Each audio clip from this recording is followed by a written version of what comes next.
Welcome back to Coach's Corner. I'm your host, Matt Berkowitz, and today I'm joined by Coach Lovrich discussing the past season.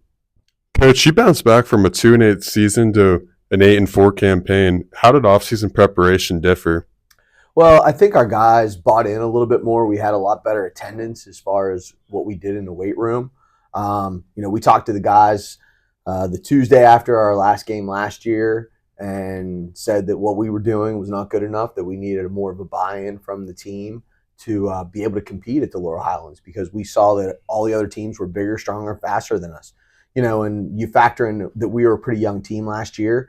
We had a lot of big gains in the offseason. We had 20 guys who were there for 86% of their lifts. So when you have 38 kids, that's almost 50% of your team has been there. And we had 117 lifts. So you have kids that are 90, 100 lifts. We had 6 kids who were 117 out of 117. I think I calculated the number of workouts we had over the 370-day period from our last game in 2023 to our last game in 2024. We had 251 workouts, including practices. So, our kids worked really hard to get where we are right now. And, that was one of the things we talked about, is getting better as a whole team. And I think we really did. There was a lot of adversity in the face of injuries, and, you guys overcame that. What's that mean to you as a coach? Oh, it means a lot, and that goes back to, what we talked about in the offseason is our whole team getting better. It was so unfortunate that we lost the kids that we lost. And with Bryson Hescox getting hurt in May at the Combine, and then Alex McCartney in July at first 7-on-7 he was at, and then you lose Chase Plummer and Brady Hostler to, so there was 4 kids who probably would have been primetime players for us this year that we lost. So it talks a lot about how our guys all got better and stepped in whenever they needed to.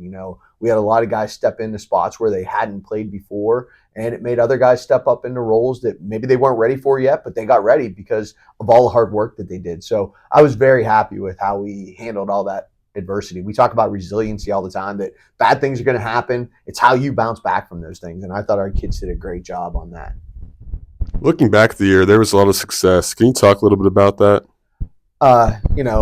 The first game, like the joy in our guys' eyes, and being able to sing the alma mater that first home game, after we struggled the year before, that was a really exciting moment for all of us, because, all the hard work paid off. Our guys did a great job. It was a big win over Penns Valley.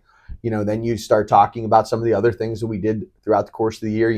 Beating Tyrone is always huge. Getting that backyard brawl, beating some of the teams that beat us the year before, was huge. Like beating Bald Eagle towards the end of the year that sealed a playoff berth for us, and then the Bishop McCourt game, that was a tight game between very good teams. And, our kids battled back right from the beginning. And then to get that playoff win against River Valley, that was huge.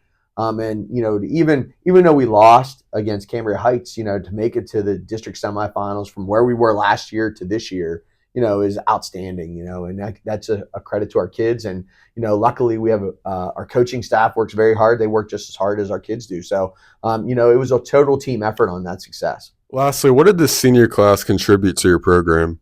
Every single one of the seniors own their role. That's something we always talk about on our team, is everybody has a role on their team, and that role could be 140 plays. That role could be 10 plays, but you have to own your role, because that's making our team better.